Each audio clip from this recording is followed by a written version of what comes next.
চোখের সামনে গরম গরম লোভনীয় কাবাব আর নানান রকম খাবার। জাকারিয়া স্ট্রিট খাদ্যপ্রেমীদের একটা মাস্ট ভিজিট ডেস্টিনেশন রামদানের সময়। তবে আনফরচুনেটলি আমার শুটিং এর জন্য এবারে আমি লাস্ট দিনেই গিয়ে পৌঁছলাম। ভালো ভালো খাবার ছাড়া ফটোগ্রাফিও আমার কাছে আর একটা রিজন ওখানে যাওয়ার। তবে এবারে যা গরম, এত ভালো ভালো খাবার দেখেও খুব একটা ভালোভাবে এক্সপ্লোর করতে পারলাম না। দিল্লি 6 এর চিকেন চাঙ্গেজি, গরম গরম মাটন নিহারি দেখেও খেতে পারলাম না।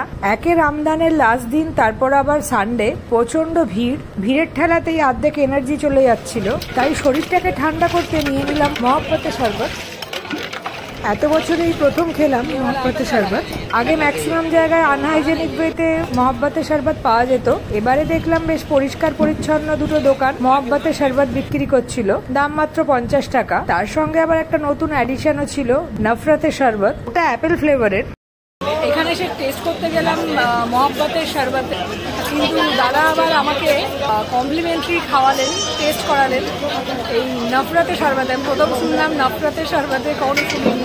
তো আমি প্রেফার করছিলাম মহব্বতেটাই খাই, দেখি ট্রাই করে কোনটা, আগে ওটাই ট্রাই করি। এটার ভীষণই হালকা টেস্ট, ভালো, মিষ্টিটা কম। খাস শরবত দিয়েছিল, তার সঙ্গে গ্রেটেড অ্যাপেল, কোনটারই খুব একটা স্ট্রং টেস্ট নয়। তার চেয়ে এটা বেশ মিষ্টি আর টেস্টিও। রুয়াবজার একটা গোলাপের এসেন্স আছে এর মধ্যে, যারা ভালোবাসে তারা ভীষণ এনজয় করে। তার সঙ্গে তরমুজের একটা মিষ্টি মিষ্টি ভাব ছিলই। আমার এটাই বেশ ভালো লেগেছে। নাম বলি ভাইয়া আপকা? নাম हुआ शरफुज़्ज़मा। अच्छा, नेक्स्ट ईयर फिल्म मिलेगा? जी जी जरूर आइए। आ जाएंगे, हर साल ही आते हैं। দিল্লি 6 এর পাশেই এই দোকানটা। পরের বছর আবার যাবো ওখানে শরবত খেতে। এরপর হাঁটতে হাঁটতে চলে গেলাম ননভেজ গুলো বাদ দিয়ে মিষ্টির রাজ্যে।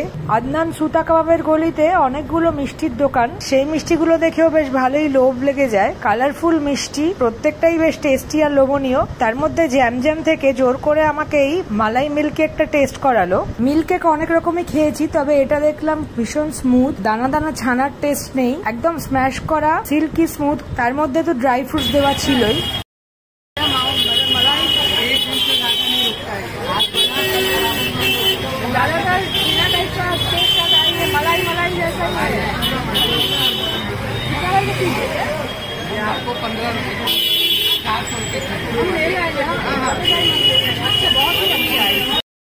আমি খেয়েছিলাম প্লেনটা, বাড়িতে নিয়ে এসেছিলাম কেসার আর পেস্তা ফ্লেভারের আর প্লেন, 3 রকমের মিল্ক কেক। তার সঙ্গে ছিল একটা নারিয়েল লাড্ডু, প্রত্যেকটাই বেশ ভালো খেতে।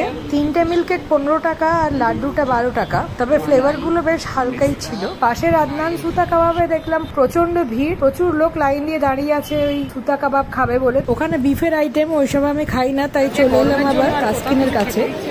কিন্তু ভাইয়ের দোকানে এসে না খেলে ভাই রাগ করবে। এমনি ভাই ভুলে গেছে, বলছে আগের বছর নাকি নিয়ে আসেনি। আমরা দাঁড়া ভিডিও আবার দেখিয়ে দিচ্ছি। তো ওই এবারে সেই জন্য পেয়ারে কাবাব খাচ্ছি। এবারে একদম খেতে ইচ্ছে করছে না, এক ফোটাও খিদে নেই, ভালো লাগছে না, গরমে বোধ হয়। ওই ড্রিঙ্কগুলোই যথেষ্ট কমফোর্টেবল ছিল। তাও ভাইয়ের রিকোয়েস্টে হাফ প্লেট পেয়ারে কাবাব আর হাফ প্লেট চিকেন ফ্রাই নিয়েছিলাম। পেয়ারে কাবাবটা হাফে 2 পিস, 50 টাকা।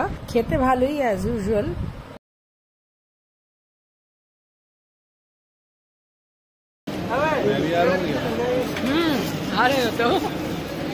थैंक यू, बहुत बढ़िया है।